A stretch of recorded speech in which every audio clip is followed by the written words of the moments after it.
There is a business that crypto has been in for a while that we just cannot be in. That's the trust business, because trust only truly exists in crypto where you do not have to trust.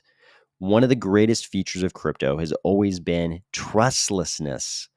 You never had to trust Satoshi or Vitalik or Charles to resist stealing or misappropriating your coins.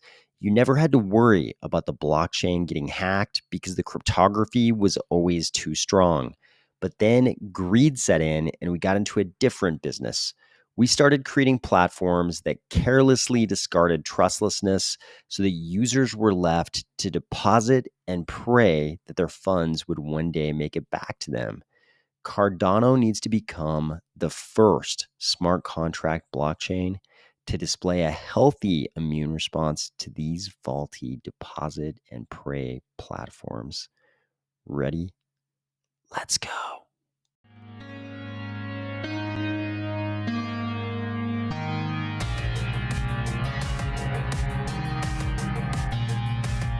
Today, we're going to discuss how our biggest competitor is further institutionalizing another layer of DnP in its bedrock, congressional hearings planned for FTX, further contagion, Congress also going after the wrong guy, Yoroi to make a special announcement at the Cardano Summit, and the two-day countdown to ScotFest and the announcement of the November secret.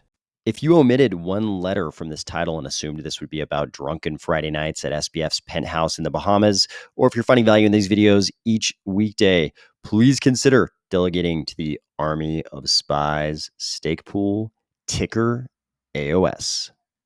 For the last week or so, the thoughts of everyone in crypto have been completely consumed by the evils of centralized finance, and for good reason. But a bigger and more important distinction is becoming clear.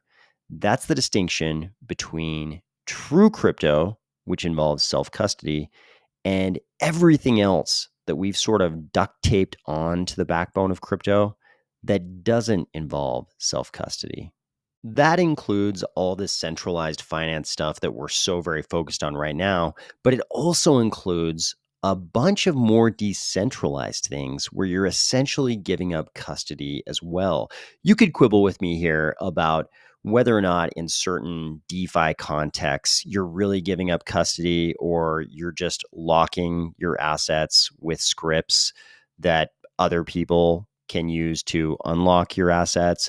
But to make things simple, I'm just going to call all of these things a relinquishing of custody, because that's really what you're doing.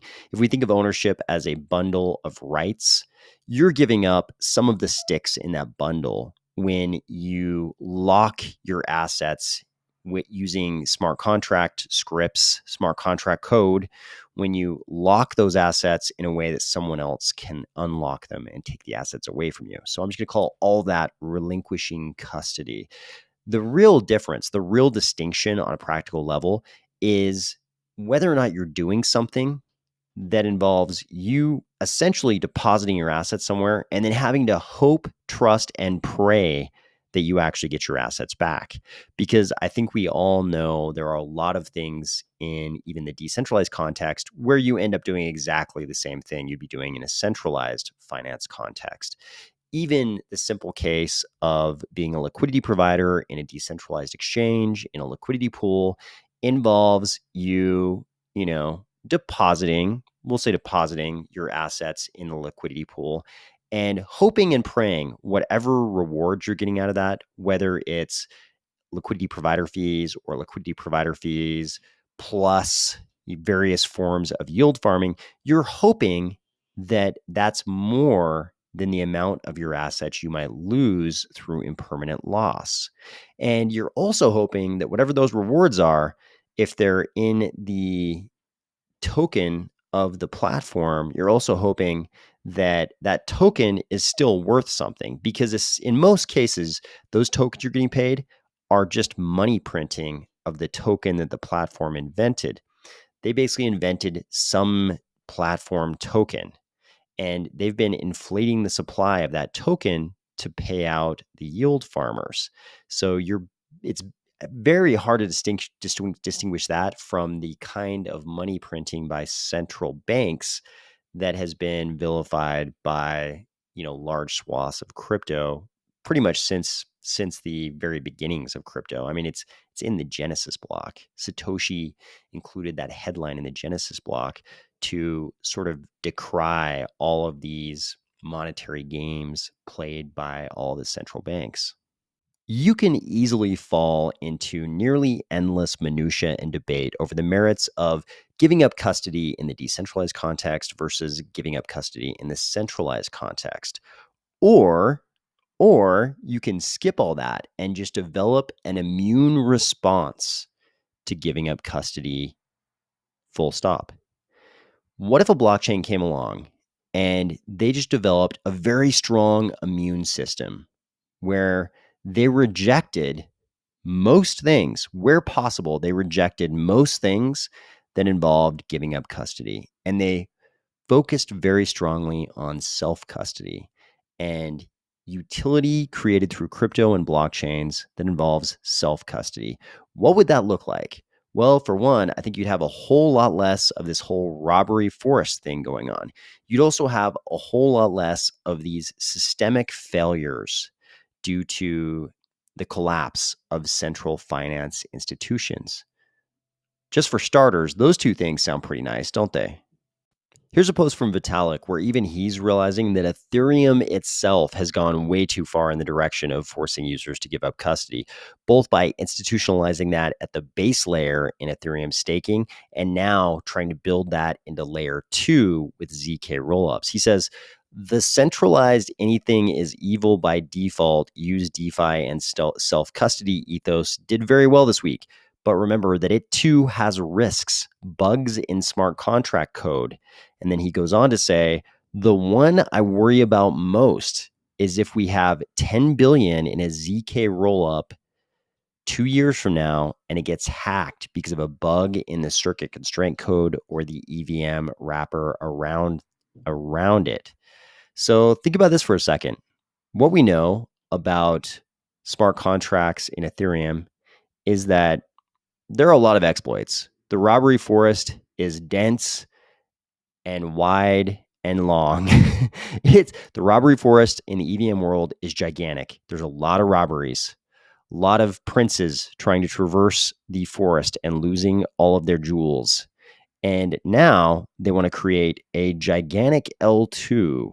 And Vitalik's saying what he worries about the most in terms of exploits of smart contract code are these giant ZK rollup smart contracts getting hacked. In fact, he's citing the potential for something even as big as a $10 billion ZK rollup getting hacked. This is a gigantic risk. This is one of the fundamental mistakes that I think a lot of blockchains, including Ethereum, have made in their architecture. They decided to get away from one of the biggest features in all of crypto, self-custody. They sacrificed self-custody to do these things like slashing and ZK rollups, which are not required. They are optional choices. They are strategies you can pursue, but they're optional. There are other ways to do these things. Cardano staking is an example. Cardano staking so far has worked flawlessly, and we didn't require slashing. Ethereum decided to go the direction of slashing, which necessitates a loss of custody in all but the richest people in Ethereum. The only people who don't have to give up their self-custody to engage in staking in Ethereum are people with a tremendous amount of ether who are allowed to self-stake. What's the threshold? 32 ETH, I think. That's a lot of money. If this scenario that Vitalik is kind of predicting here actually plays out, the real problem will be what comes next. And we kind of know that something like this will probably happen. It's kind of reminiscent of the whole Ethereum, non-self-custody staking situation. Before the stake pools went online, even pre-merge in the Beacon chain, people said, stake pools are going to lose delegators' funds. That's the problem with the delegators giving up self-custody. And sure enough, immediately stake pools started running into these problems like losing the keys. stake pools actually lost the keys to delegator funds, or they got hacked, whatever the explanation ended up being. But in any case, the delegators didn't end up getting their funds back. And it was huge amounts of money, not small amounts, huge amounts of money. So that only fits in with the greater precedent in the Ethereum space of things in Ethereum getting exploited. Here we have Vitalik even sort of predicting that ZK rollup contracts, gigantic ones, are going to get exploited. The problem is what happens after that. Everybody in Congress is going to go nuts. If $10 billion of user funds in some ZK rollup get exploited, they get hacked, they get stolen, people in Congress are going to go nuts. They're going to look to Gary Gensler. Gary Gensler is going to turn around and say, you know what? About that Hinman speech, now that you've lost $10 billion, we definitely think that Ethereum is a security. Hopefully, Cardano does the opposite and develops a strong immune response to anything that involves the relinquishing of self-custody, because Congress doesn't like it when normal, everyday consumer funds get lost. As you can see here from this press release from the U.S. House Committee on Financial Services, this release is from Chairwoman Waters and Ranking Member McHenry. They say they are announcing a House Financial Services Committee hearing on the FTX debacle. It looks like this will go down probably in December. But interestingly, this will not be the first time that SBF has met Congresswoman Waters. Of course, as the second biggest donor to the Democratic Party, SBF got to go to all those kinds of functions where you get to take pictures like this one and like this. I at least respect the fact that she put her arm around Brian Armstrong and not SBF, unless his arm is kind of going down, and maybe that's SBF's arm too. He probably had lots of practice in those Friday night parties in the penthouse of these kind of maneuvers. Who knows? As nice as it is to think about Sam squirming to answer questions for possible wrongdoing in front of a congressional committee, it looks like that same committee may be going after someone who might be completely the wrong guy. This is an article at The Block, and they're going to ascribe certain ideas to Representative Patrick McHenry, who is the ranking Republican member on that same committee, which means when the new Congress comes into session, he'll be the chairperson of that committee. And this article is saying that he is saying Binance's role in the collapse of FTX is expected to be one of the focuses of a recently announced hearing on the topic. It seems like this is putting CZ in kind of a weird hindsight catch-22 where he loses either way. Because you could argue that by announcing that Binance was going to sell off those FTT tokens, that maybe they were kicking off the final string of events that would lead to the collapse of FTX. But at the same time, what was he supposed to do? Was he supposed to remain silent and just sit on this information that he had that the public didn't have, that the public very much would have wanted to know? I mean, CZ could have just liquidated the tokens and said nothing, but instead he chose to clue us all in that there was trouble in the house of FTX.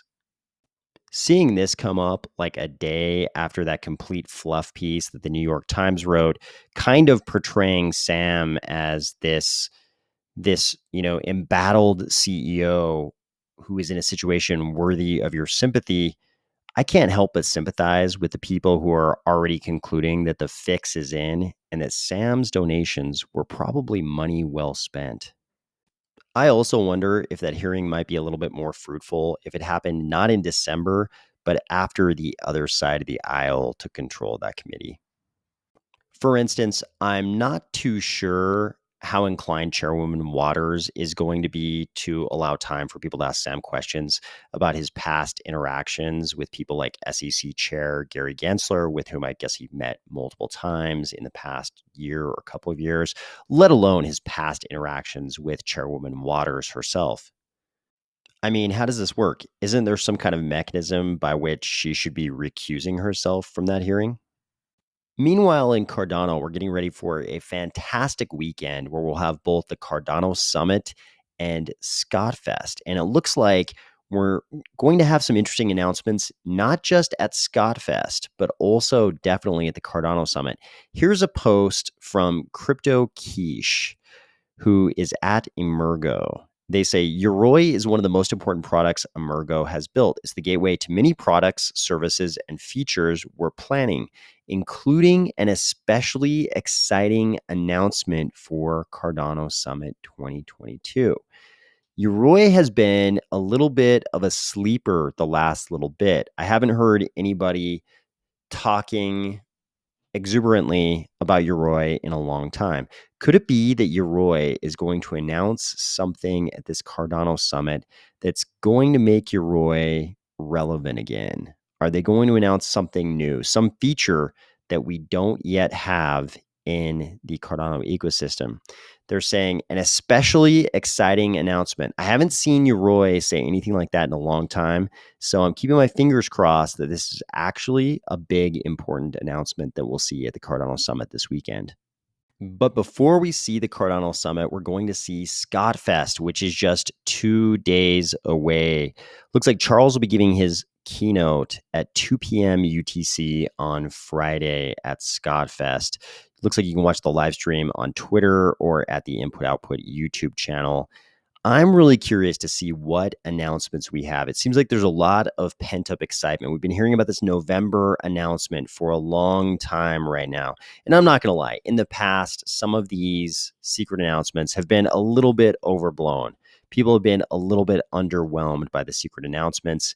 And maybe that's why this time we didn't get any hints, really. I don't think we've heard very many hints at all as to what this could be. Could it be something to do with BMW? Is it all just about the things that are going on with the input output lab at Edinburgh? I don't know. Maybe the centralization index. Is it something we have no idea about? It seems like in the past we've gotten some announcements that had been hyped pretty heavily and they were completely off everyone's radar, like the Dish Network Boost Mobile thing at last year's Cardano Summit.